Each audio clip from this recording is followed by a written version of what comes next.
دوستو knowledge to grow کے Islamic knowledge segment میں حاضر خدمت ہیں، اور آج ہم حضرت ابراہیم علیہ السلام، قوم نمرود اور ان کے دیگر احواریوں کے احوال آج ڈسکس کریں گے، اور اس کا ہمارا اگلی نشست ہے۔ پہلے ہم 3 حصے ڈسکس کر چکے ہیں۔ حضرت ابراہیم علیہ السلام کو جب آگ میں ڈالا گیا تو وہ جو جامع ناپاک نمرود کا تھا وہ آپ کو پہنایا گیا تھا، وہ اسی گھڑی جل گیا، اور اس آگ میں جو بہت ہی زبردست شعلہ زن تھی، حضرت ابراہیم علیہ السلام کو ذرا بھی تکلیف یا گزند نہ پہنچایا، کیونکہ آپ کے ساتھ رب العزت کا فضل و کرم شامل حال تھا، جس کی وجہ سے وہ آگ آپ کے لیے محفوظ بن گئی۔ وہ شعلے مارتی آگ آپ کے لیے مثل گلزار کی ہو گئی، اور اس باغ میں بلبل بھی ہزاروں کی تعداد میں اڑتی ہوئی حضرت ابراہیم کو نظر آئیں۔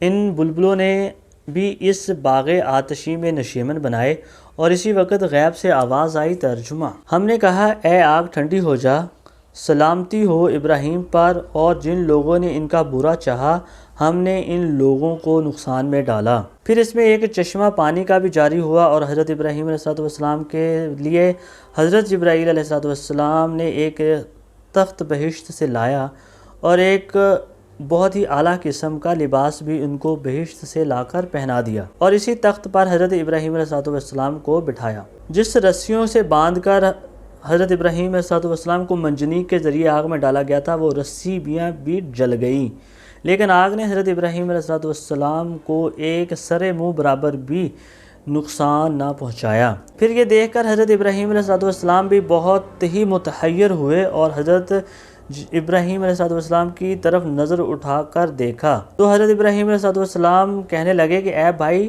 کیا دیکھتے ہو؟ وہ بولے کہ مجھے بڑا تعجب ہے کہ ایسے وقت پر جو سخت مشکل وقت تھا، لوگ اس وقت سخت پریشانی کی وجہ سے نامعلوم کیا کچھ کرتے ہیں، لیکن تم بفضل خدا ثابت قدم رہے اور اپنے پائے استقامت میں بھی ذرا برابر بھی لغزش نہ آنے دی، اور مجھے اس وقت اللہ کی قدرت پر تعجب آتا ہے، اور آپ کا صبر بھی عجیب صبر رہا۔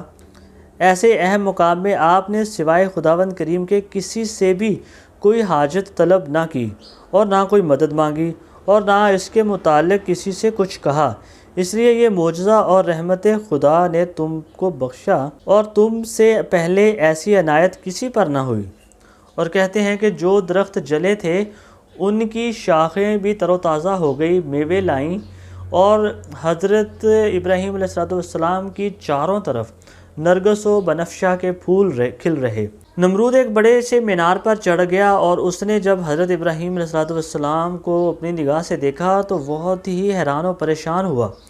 اپنے دل میں کہنے لگا کہ اتنی کثیر تعداد میں لکڑیاں جمع کی گئیں اور اتنا بلند شعلہ آگ کا بھی بھڑکا، لیکن حضرت ابراہیم علیہ السلام کو آگ سے ذرا بھی تکلیف نہ پہنچی۔ آپ گلے ریحان کے بیچ میں سایہ دار درخت کے نیچے تخت پر بیٹھے ہوئے ہیں۔ یہ دیکھ کر اس مردود نے کہا کہ افسوس، میری محنت برباد ہو گئی۔ تب وہ ملعون حضرت ابراہیم علیہ السلام کو پتھر پھینک پھینک کر مارنے کی ترغیب سوچنے لگا۔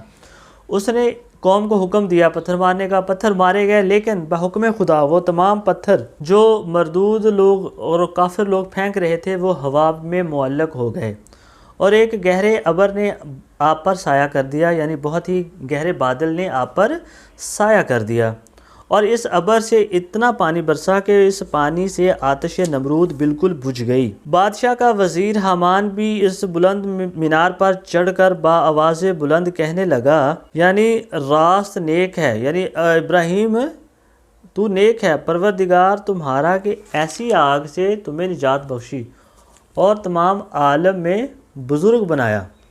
نمرود نے کہا کہ اے ابراہیم تیرا خدا بڑا بزرگ ہے کہ اس نے شعلہ مارتی ہوئی آگ سے بھی تمہیں محفوظ رکھا۔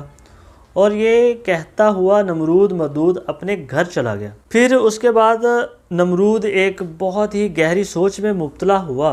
چند روز اسی حوالے سے وہ فکر مند رہا، کسی سے نہ بولا، اور نمرود بہت زیادہ متفکر رہنے لگا، اور اپنے دل میں ہر وقت یہ سوچتا تھا کہ میں مسلمان ہو جاؤں، حضرت ابراہیم علیہ السلام پر ایمان لے آؤں، کیونکہ ابراہیم علیہ السلام فی الحقیقت سچے نبی ہیں اور سچے رسول معلوم ہوتے ہیں۔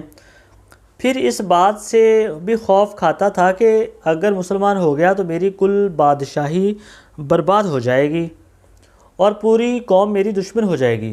پھر کچھ اپنے دل میں احساس کر کے حضرت ابراہیم علیہ السلام کو بلایا اور کہا کہ میں تمہارے خدا کے واسطے کچھ قربانی دینا چاہتا ہوں، آپ کی رائے کیا ہے؟ حضرت ابراہیم علیہ السلام نے کہا کہ تمہاری قربانی منظور نہیں ہوگی اس وقت تک جب تک کہ تم مسلمان نہ ہو جاؤ، اس خدا پر ایمان نہ لے آؤ۔ نمرود کہنے لگا کہ نہیں، میں قربانی ضرور کروں گا، چاہے وہ قبول ہو یا نہ ہو۔ اس کے بعد اس نے فوراً اپنے کارکنوں کو حکم دیا کہ 4000 گائیں اکٹھی کرو۔ چنانچہ وہ 4000 گائیں لے آئے، پھر اس نے سب کو قربان کیا۔ پھر بولا کہ 10,000 خزانے سے زر سرخ اور 10,000 گنجے سیم کے میں تم کو دیتا ہوں، کیونکہ میں نے تم کو اپنی آنکھوں سے جو تمہارا حال دیکھا ہے وہ نہایت ہی تعجب والا ہے۔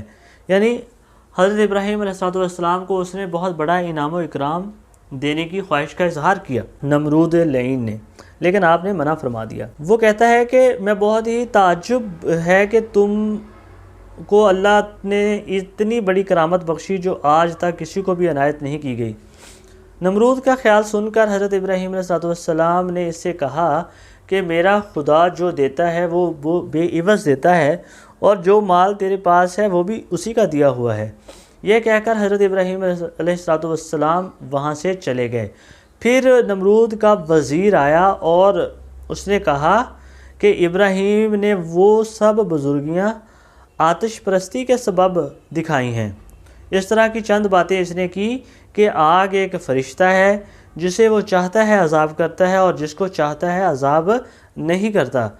تو اس وزیر کے کہنے کے مطابق اگر خیال کیا جائے تو ابراہیم آتش پرست ہیں، نعوذ باللہ، اور ان وزیر کی تمام جو باتیں تھیں وہ نمرود کو صحیح لگنے لگیں۔ نمرود سے وہ باتیں کر ہی رہا تھا کہ اسی دوران پھر یوں ہوا کہ آگ کا ایک ذرہ کہیں سے اڑتا ہوا آیا اور وہ اس وزیر کی آنکھ میں جا گرا، جس سے اس کی آنکھ جل گئی اور وہ اس کی تکلیف کے باعث بہت ہی تکلیف دہ حالت میں تھا، اور حتیٰ کہ اس کی آنکھ کی تمام روشنی بھی جاتی رہی۔ نمرود کی بیٹی بالا خانے سے یہ تمام منظر دیکھ رہی تھی اور اس نے حضرت ابراہیم علیہ السلام کو بھی دیکھا کہ وہ اپنی حشمت و رونق کے ساتھ آگ میں تخت پر بیٹھے ہوئے ہیں۔ اس کے کنارے پر چشمے جاری ہیں اور چاروں طرف ان کے گل و بنفشہ اور نرگس و ریحان کھل رہے ہیں، اور جو پتھر کافروں نے حضرت ابراہیم علیہ السلام کے اوپر پھینکے تھے وہ تمام پتھر حضرت ابراہیم علیہ السلام پر کے سر پر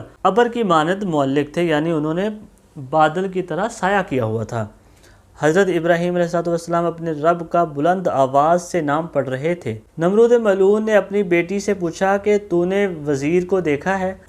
یہ بات سن کر اس نے اس وزیر کی طرف دیکھا جو کہ خاک پر پڑا اپنی آنکھ کی سوزش کی وجہ سے تڑپ رہا تھا۔ پھر نمرود نے اپنی بیٹی سے پوچھا تو نے ابراہیم کو دیکھا؟ وہ بولی ہاں، میں نے ابراہیم علیہ السلام کو دیکھا اور میں حیرت میں رہ گئی۔ یہ کیفیت دیکھ کر اس نے اپنے باپ نمرود سے کہا کہ اے میرے ابا جان، حضرت ابراہیم اس مرتبے پر اور وہ جو وزیر ہے اس عذاب میں مبتلا ہے۔ اے میرے ابا جان، آپ کیوں چپ بیٹھے ہیں؟ کیوں نہیں کہتے کہ ابراہیم علیہ السلام کا خدا برحق ہے؟ تب نمرود نے اپنی بیٹی کو جھڑک کر کہا چپ رہ، اور یہ کہہ کر وہ بادشاہ اپنے وزیر کے پاس چلا گیا۔ اس کے بعد نمرود کی بیٹی حضرت ابراہیم علیہ السلام کے پاس آئی اور حضرت ابراہیم علیہ السلام سے بولی کہ اے ابراہیم، تو مجھ پر کرم کر، میں تیرے خدا پر ایمان لاتی ہوں۔ تب حضرت ابراہیم علیہ السلام نے اس کو ایمان کی راہ بتائی اور کلمہ پڑھایا، اور اس طرح وہ مومنہ ہو گئی اور کہنے لگی کہ میں اپنے باپ کو بھی اس کلمہ کی دعوت دوں گی۔ یہ سن کر حضرت ابراہیم علیہ السلام نے فرمایا بہت بہتر۔ وہ اپنے باپ سے جا کر بولی کہ کیوں تم حضرت ابراہیم کے خدا پر ایمان نہیں لاتے، اور میں ان کے دین سے مشرف ہو چکی ہوں، اور حضرت ابراہیم علیہ السلام کا خدا برحق ہے، اور جبکہ تم اور تمہارا خدا باطل ہو۔ تب اس کے باپ نے اس کو مارنا چاہا۔ پھر یوں ہوا کہ اچانک ایک بادل کا ٹکڑا آیا اور وہ اس لڑکی کو وہاں سے اٹھا کر لے گیا۔ ایک قول یہ بھی ہے کہ ہوا آئی اور ہوا اسے اٹھا کر لے گئی، اور وہ لڑکی اسی دن سے خدا کی عبادت میں مشغول ہے۔ خلق خدا جب اس سارے ماجرے سے تمام ماجرے سے آگاہ ہوئی تو بہت سارے لوگ حضرت ابراہیم علیہ السلام کے خدا پر ایمان لے آتے اور مسلمان ہو جاتے۔